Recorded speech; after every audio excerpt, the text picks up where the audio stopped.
કેમ છો બધા? મજામાં? પર આ બધા સુખમાં ને? અંબામાના આશીર્વાદ બરાબર છે ને? बनासकांठा के मेरे प्यारे भाइयों और बहनों,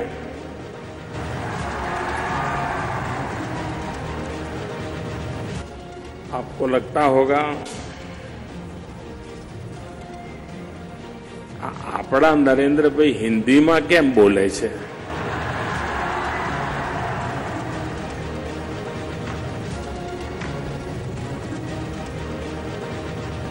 अरे देश को भी तो पता चलना चाहिए कि बनासकांठा का किसान कैसा काम करता है। मरुभूमि में भी जान भरने की ताकत अगर है तो बनासकांठा के किसान में है, उत्तर गुजरात के किसान में है, जो अपना पसीना बहा करके जमीन में जान भर देता है। और इसलिए देश को पता चले कि इस बनासकांठा जिला पाकिस्तान की सीमा पर बिना पानी, बिना बरसात, रेगिस्तान जैसी जिंदगी गुजारता हुआ इंसान अपने पराक्रम से, पुरुषार्थ से अपने भाग्य को कैसे बदल सकता है, इसका ये जीता जागता उदाहरण ये जिले के नागरिक हैं, उनका पुरुषार्थ है और उनकी सफलताएं हैं। भाइयों बहनों, मुझे बताया गया 25-27 साल के बाद कोई प्रधानमंत्री का बनासकांठा जिले में आने का हुआ है। भाइयों बहनों, मैं आपके बीच में प्रधानमंत्री के रूप में नहीं, इस धरती के संतान के रूप में आया।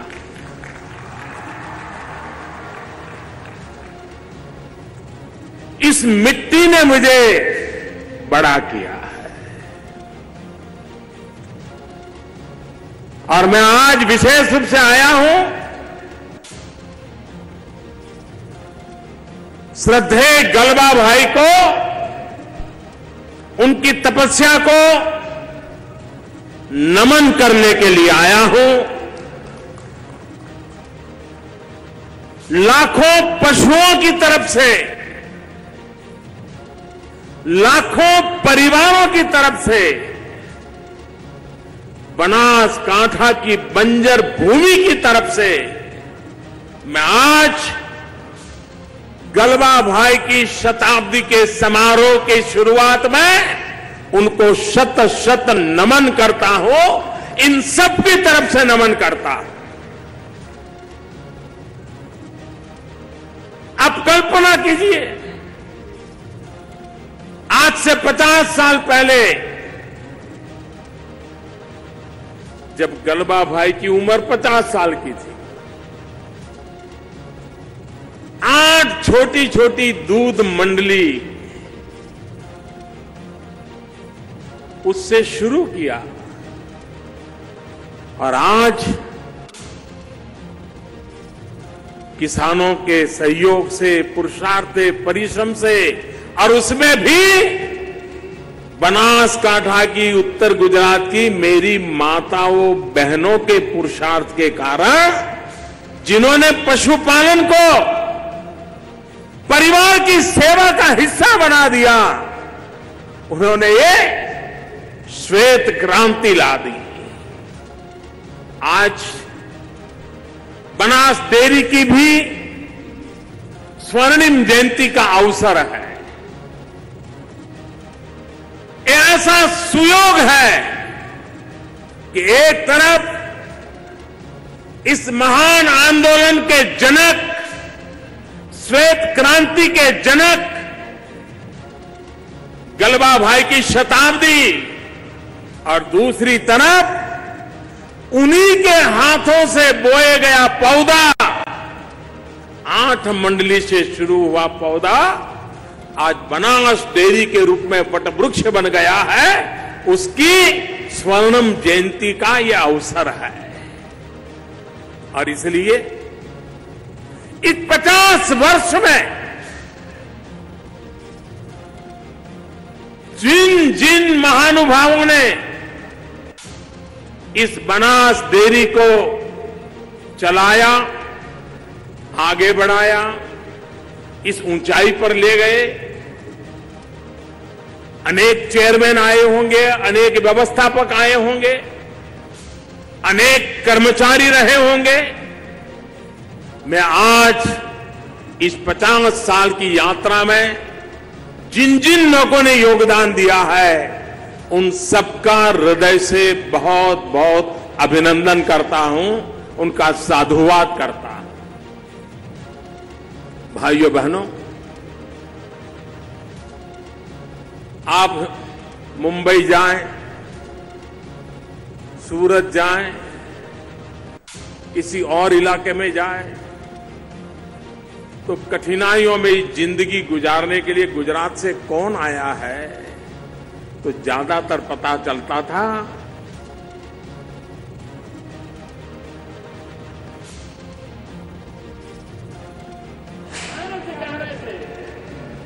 एक बार मां नर्मदा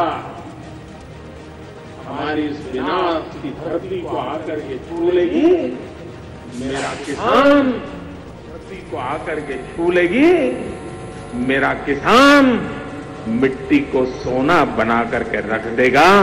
आज उसने बनास की सूखी धरती को, इस रेगिस्तान वाली धरती को सोने में तब्दील कर दिया। मुझे बराबर याद है, मैं नया नया मुख्यमंत्री बना था, कई सारे सवालिया निशान मेरे लिए लगाए जाते थे। ये मोदी मुख्यमंत्री क्या करेगा? ये तो कभी गांव का सरपंच नहीं रहा, कभी चुनाव नहीं लड़ा, इसको क्या आएगा? बड़ी मजाक उड़ती थी। उस समय मेरा सबसे पहला सार्वजनिक कार्यक्रम डीसा में हुआ था, इसी धरती पर हुआ था, इसी मैदान में हुआ था और वो था लोक कल्याण मेला। और उस दिन मैंने जो नजारा देखा था, आज उससे अनेक गुना नजारा बड़ा मेरी आंखों के सामने देखा। भाइयों बहनों, मुझे बराबर याद है,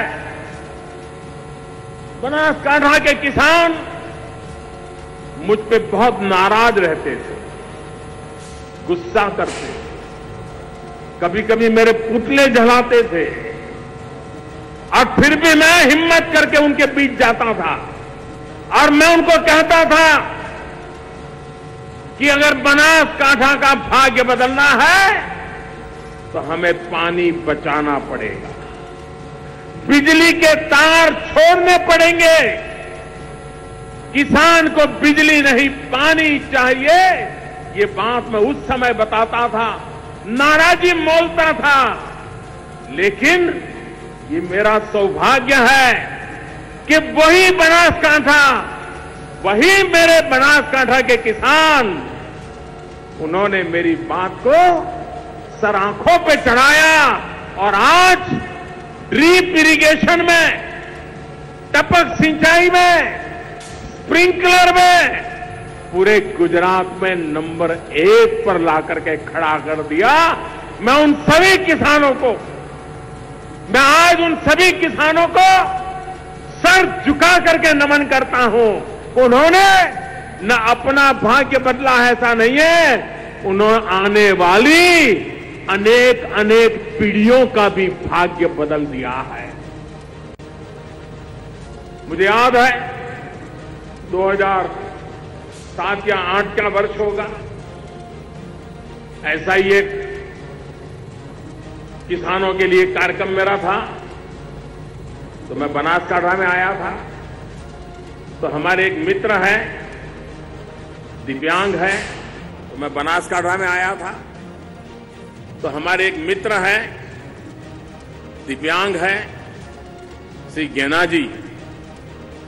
गेना जी हमारे लाखनी तहसील से हैं।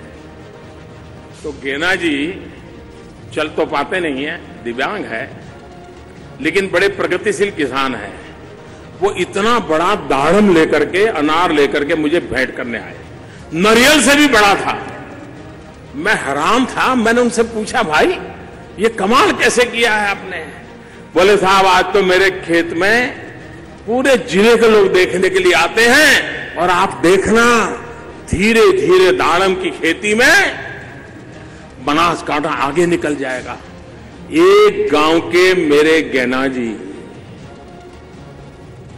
सरकारी गोरिया के हैं ना गेना जी, आए होंगे, शायद कहीं बैठे होंगे, हमारे गेना जी कहीं बैठे होंगे।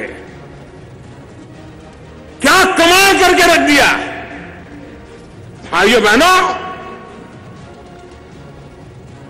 बनासकांठा के किसान ने प्रगतिशील किसान के रूप में अपनी छवि छोड़ी है, और एक दो किसान नहीं, एक आंदोलन खड़ा हुआ है। आज भी बनासकांठा के किसानों ने प्रति हेक्टर आलू की पैदावार का जो रिकॉर्ड किया है, उस रिकॉर्ड को कोई तोड़ नहीं पाया है।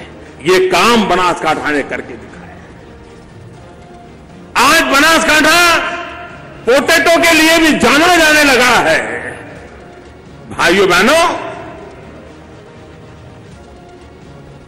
किसान के लिए कुछ चीजें कैसी वरदान होती है।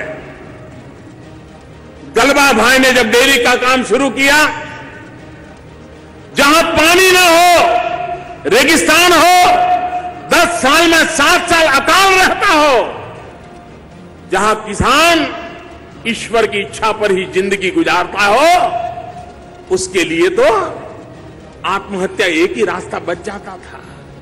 लेकिन इस जिले ने किसानों को पशुपालन की ओर मोड़ दिया, दूध उत्पादन की ओर मोड़ दिया, और पशुओं की सेवा करते करते, दूध क्रांति करते करते अपने परिवार को भी चलाया, बच्चों को भी पढ़ाया, और जीवन को आगे ले गए।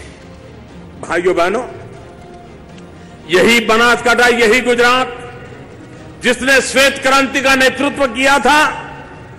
आज मुझे खुशी हुई कि बनास डेयरी ने श्वेत क्रांति के साथ साथ स्वीट क्रांति का भी बिगुल बजाया है। जहां श्वेत क्रांति हुई, वहां अब स्वीट क्रांति भी होने वाली है। मधु क्रांति, शहद, बनास ने डेयरी के दूध की जैसी व्यवस्था की है। किसानों को शहद के लिए, मधुमक्खी पालन के लिए ट्रेनिंग देना शुरू किया। आज उसके हनी में से पहला पैकेजिंग बना करके उन्होंने मार्केट में रखा है। मेरा पूरा विश्वास है, गुजरात में जो डेयरी का नेटवर्क है, और करीब करीब सभी जिलों में डेयरी का नेटवर्क है, किसानों की समितियां बनी हुई हैं। दूध के साथ साथ खेतों में अगर मधुमक्खी पालन भी किसान पकड़ ले, तो जैसे दूध भरने जाते हैं, वैसे मधु भरने जाएंगे, मध भरने जाएंगे, शहद, हनी ले जाएंगे, और डेयरी की गाड़ियों में दूध भी जाएगा, शहद भी जाएगा। एक्स्ट्रा प्रॉफिट, एक्स्ट्रा बेनिफिट, अतिरिक्त कमाई का एक नया रास्ता गुजरात के सभी डेयरी, सभी किसान इस रास्ते पर चल करके इस श्वेत क्रांति के साथ साथ स्वीट क्रांति को भी ला सकते हैं, ऐसा मेरा विश्वास है। दुनिया में शहद की मांग है, बहुत बड़ा मार्केट है। अगर हम शहद में भी आगे निकल जाए, और जब नर्मदा का पानी आया है, नर्मदा के नजदीक के इलाकों में तो बहुत बड़ी मात्रा में इसका लाभ मिलता है। फर्टिलाइजर उपयोग करने के तरीके बदलने पड़ते हैं, लेकिन लाभ इतना बड़ा होता है। और जैसा बनासकांठा के किसान का मन बदला है, ये भी बदल के रहेगा, ऐसा मुझे विश्वास है। आज बनास डेयरी ने अमूल ब्रांड के साथ चीज का प्रोडक्शन का भी एक प्लांट शुरू किया। गुजरात में जितनी भी डेयरियां वो चीज के काम से चली हुई हैं, आप हैरान होंगे, दुनिया के कई देश हैं, वे अमूल के ब्रांड की चीज मांगते हैं। जितनी पैदावार होती है तुरंत उठ जाती है, लोग ग्राहक मिल जाते हैं।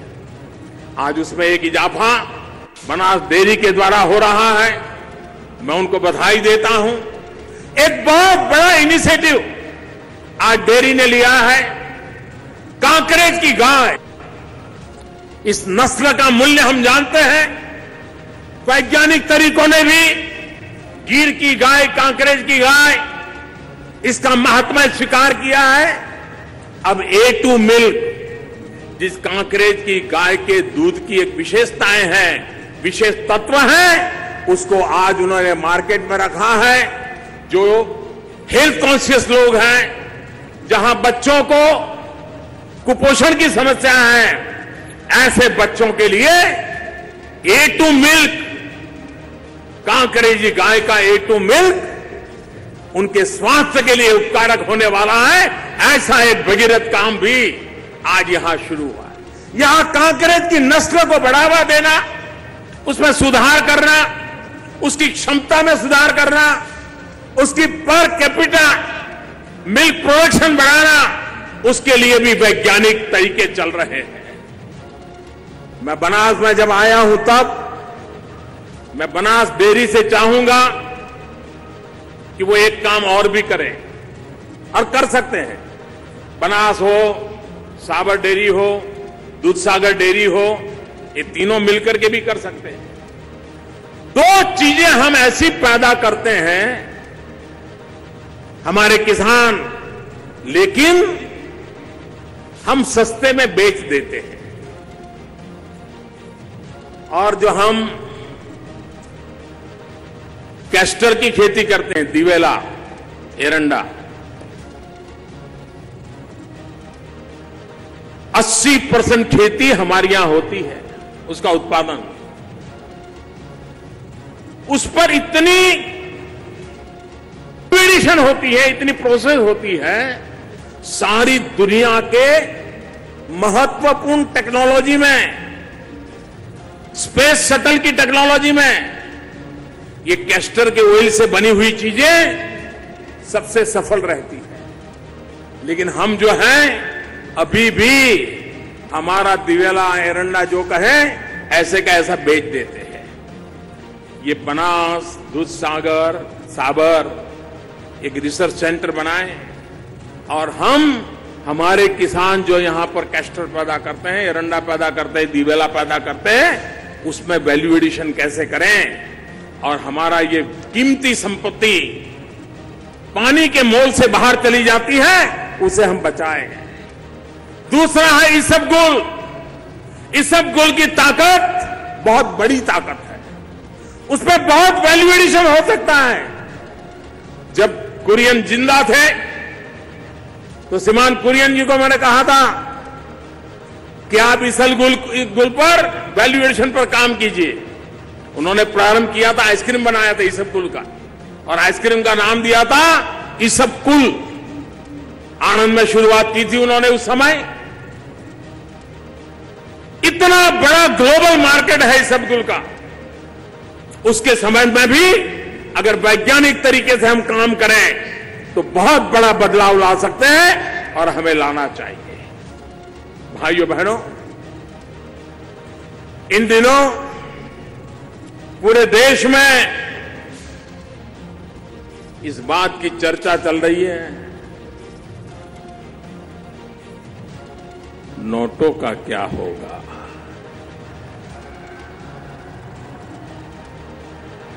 आप मुझे बताइए, 8 तारीख के पहले 100 की नोट की कोई कीमत थी क्या? 50 की नोट की कोई कीमत थी क्या? 20 की नोट की कोई कीमत थी क्या? छोटे को कोई पूछता था क्या? हर कोई बड़ों को ही पूछता था 1500, 1500, 1500। 8 तारीख के बाद देश देखिए 100 का मूल्य कैसा बढ़ गया, कैसी ताकत बढ़ गई, उसकी जान आ गई उसमें। भाइयों बहनों, जैसे 8 तारीख के पहले बड़ों की पूछ होती थी, 1000 और 500 की ही गिनती गिनी जाती थी, 20, 50, 100 को कोई पूछता नहीं था, छोटे की तरफ कोई देखता नहीं था। 8 तारीख के बाद बड़ों की ओर कोई देखने को तैयार नहीं है, सब छोटे के लिए तैयार हो गए हैं। भाइयों, ये फर्क आया है। और जैसे बड़ी नोट नहीं, छोटी नोट की ताकत बड़ी है, बड़े लोग नहीं, छोटे लोगों की ताकत बढ़ाने के लिए यह बहुत बड़ा फैसला मैंने किया। देश का गरीब, देश का सामान्य मानवी, जैसे 100 रुपये की ताकत बढ़ गई, वैसे गरीब की ताकत बढ़ाने के लिए ये मैंने काम किया है। आप कल्पना कर सकते हैं भाइयों, आपने देखा होगा कुछ भी खरीद करने जाओ, कच्चा बिल की पक्का बिल, बिल मांगोगे तो छोटा व्यापारी भी कहता है नहीं नहीं, बिल में लेना है तो दूसरी दुकान पे जाओ, कैश देना है तो ले आओ। ऐसा ही चला। मकान चाहिए, मकान वाला कहता है चेक में इतना, रोकड़े में इतना। अब वो गरीब आदमी रोकड़ा लाएगा कहां से? भाइयों बहनों, इस प्रकार से नोटें छापते गए, छापते गए, छापते गए, और देश, उसका अर्थतंत्र ये नोटों के ढेर के नीचे ही दबने लग गया। भाइयों बहनों, मेरी लड़ाई है आतंकवाद के खिलाफ। आतंकवादियों को ताकत मिलती है जाली नोट से, और हम तो सीमा पार क्या हो रहा है सब जानते हैं, पड़ोस में ही रहते हैं। कैसी मुसीबतें हमें झेलनी पड़ी है, ये बनासकांठा पाटन जिले के लोग ज्यादा जानते हैं। भाइयों बहनों, जाली नोट के कारोबारी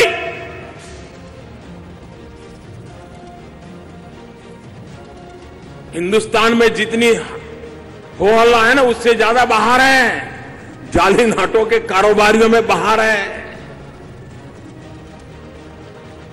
नक्सलवाद, सारे नौजवान सरेंडर होकर के वापिस आने लगे हैं।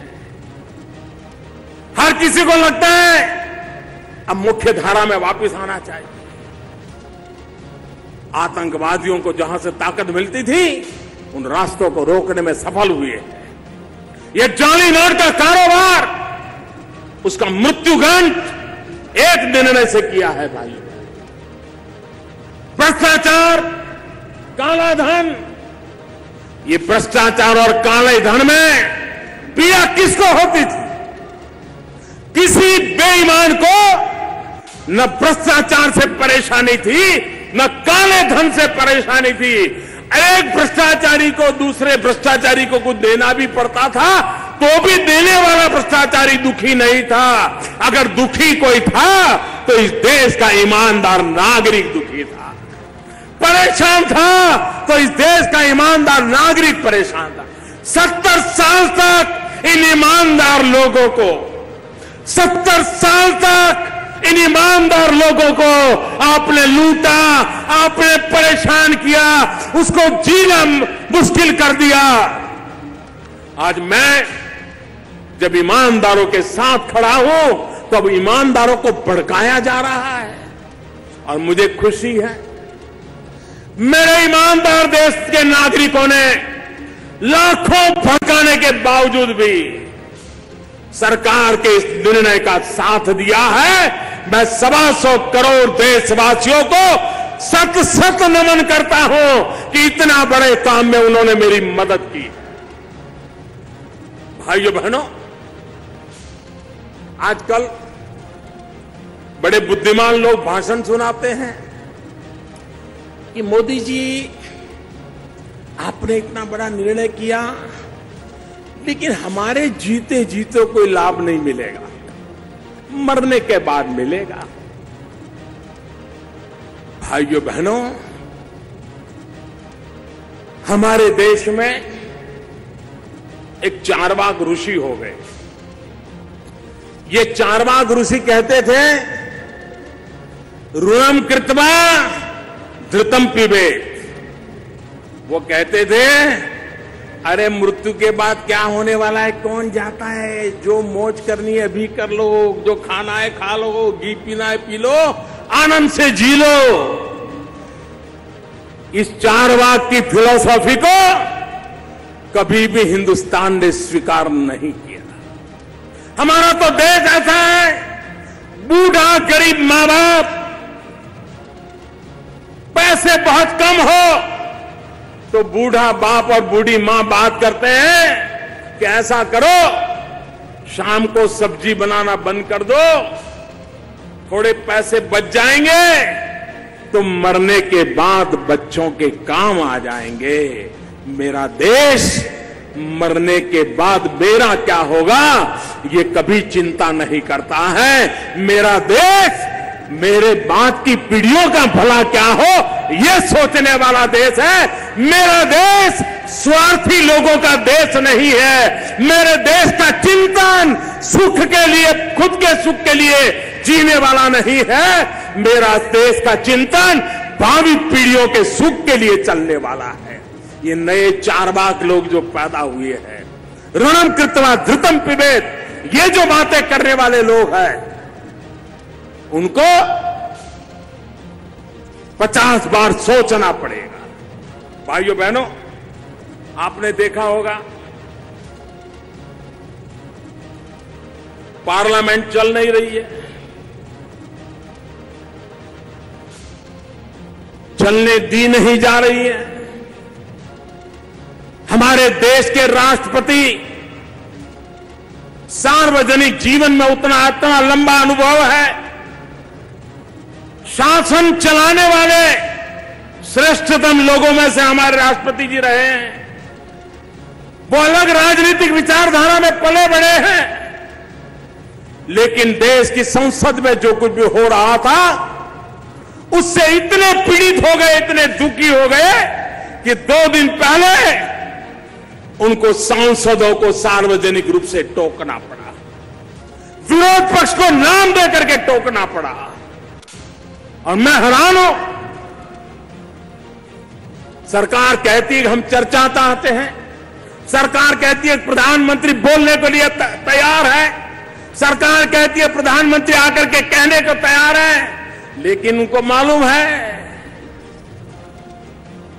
उनका झूठ टिक नहीं पाता है और इसलिए वो चर्चा से भागते रहे हैं। और इसलिए लोकसभा में मुझे नहीं बोलने दिया जाता, मैंने जनसभा में बोलने का रास्ता चुन लिया है भाई। और जिस दिन मौका मिलेगा लोकसभा में भी 125 करोड़ देशवासियों की आवाज मैं जरूर पहुंचाने का प्रयास करूंगा। मेरे भाइयों बहनों, मैं विरोधी दल के मित्रों से आज महात्मा गांधी की इस धरती से, सरदार वल्लभ भाई पटेल की इस धरती से सार्वजनिक रूप से आग्रह करना चाहता हूं। जब चुनाव होते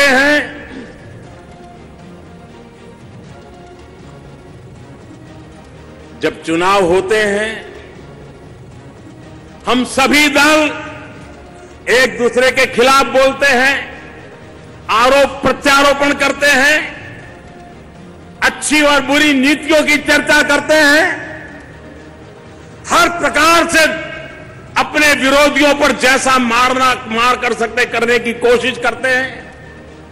सभी दल करते हैं, भारतीय जनता पार्टी भी करेगी, कांग्रेस भी करेगी, बाकी सब छोटे मोटे दल भी सब करते हैं। लेकिन सभी पार्टियां एक काम जरूर करती है। क्या? मतदाता सूची को ठीक करना, अधिकतम लोग मतदान करने आए इसकी चिंता करना, मतदाताओं को कैसे बटन दबाना वो सिखाना सभी दल करते हैं। एक तरफ तो नीतियों का विरोध करते हैं, दूसरे को पराजित करने की ताकत लगाते हैं, लेकिन दूसरी तरफ सब मतदाता सूची पे ध्यान देते हैं, इलेक्ट्रॉनिक वोटिंग मशीन पे ध्यान देते हैं, अधिक लोग मतदान करने के लिए आए इस पर ध्यान देते हैं। क्यों? क्योंकि लोकशाही हम सबकी जिम्मेवारी है। मैं विरोध पक्ष के मित्रों से कहना चाहता हूं, आप ये तो नहीं कहने की हिम्मत कर रहे हो कि मोदी 1000 और 500 वाला नीट वापिस ले लो, क्योंकि आपको मालूम है जनता का मिजाज बदला हुआ है। हां, कुछ लोगों ने कहा अच्छा मोदी जी ये तो ठीक है, लेकिन ऐसा करो एक हफ्ते के लिए रोक लो। क्यों भाई? ये हफ्ते में कौन सा जादू होने वाला था? ये एक हफ्ता रोकने के इरादा क्या था?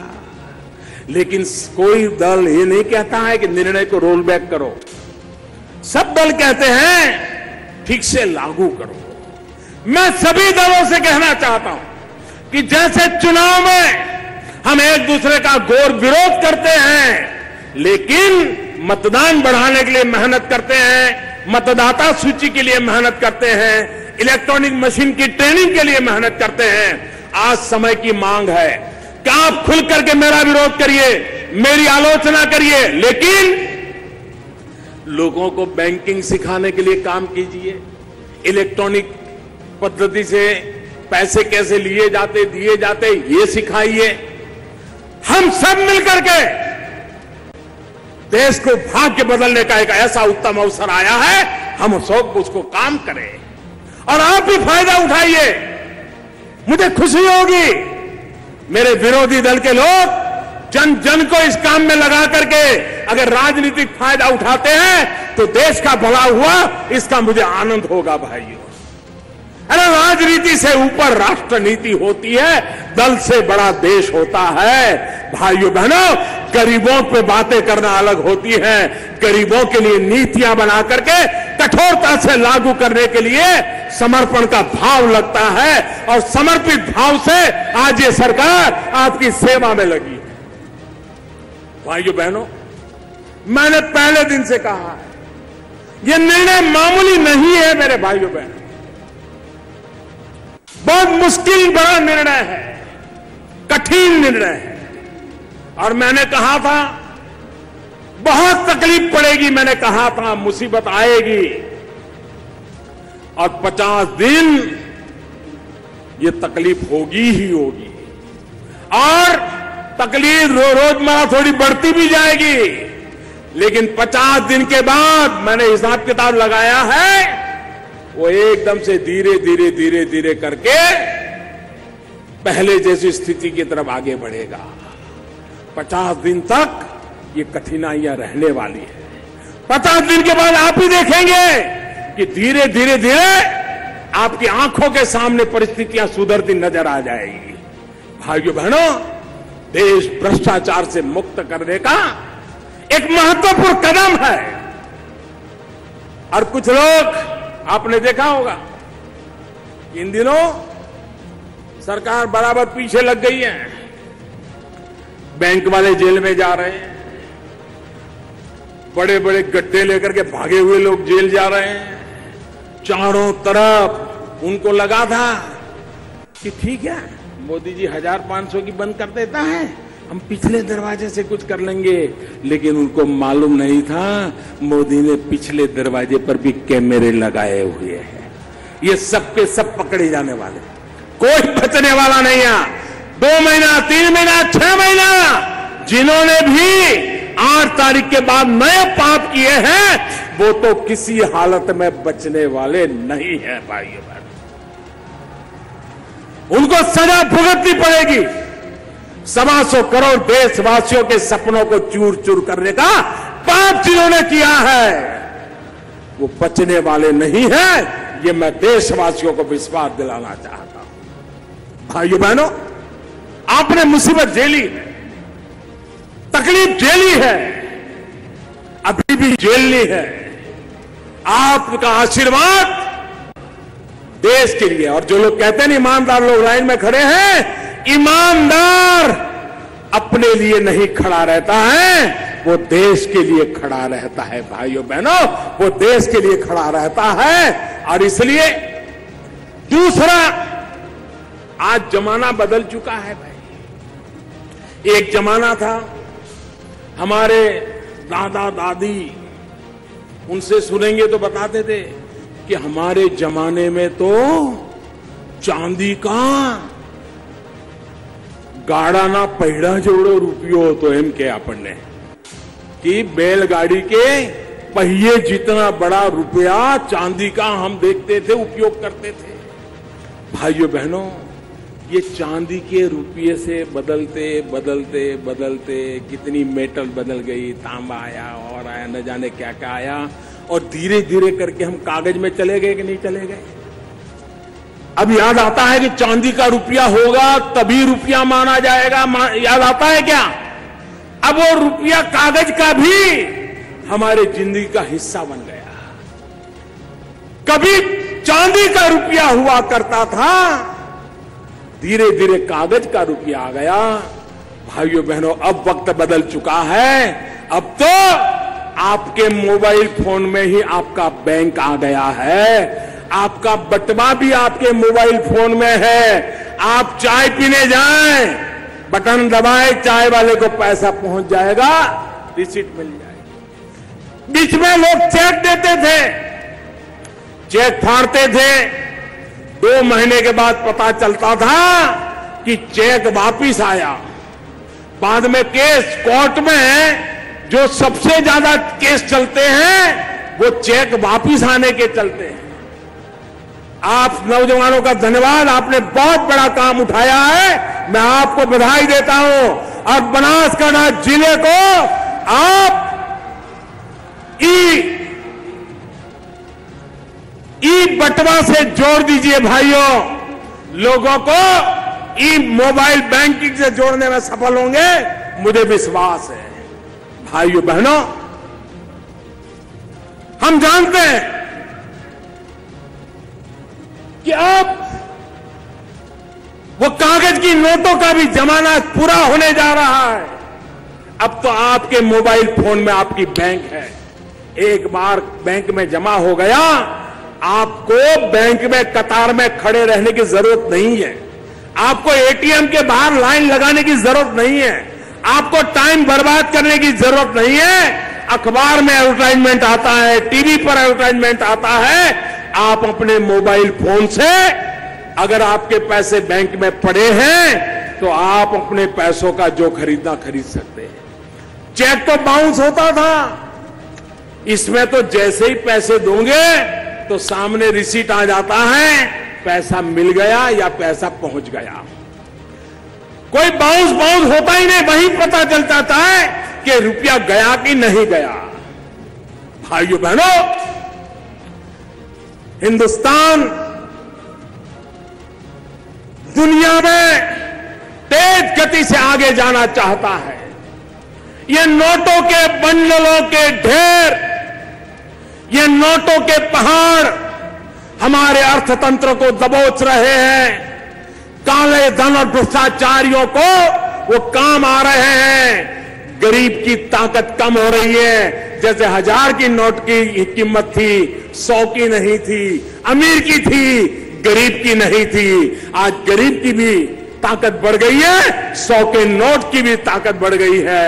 और अगर आपने ई बटवा कर लिया, बैंकों की कतारें खत्म करके बैंक को ही अपने मोबाइल में ले गए, आपको बैंक की कतार में जाने की जरूरत नहीं, बैंक आपके मोबाइल की कतार में खड़ी हो जाएगी।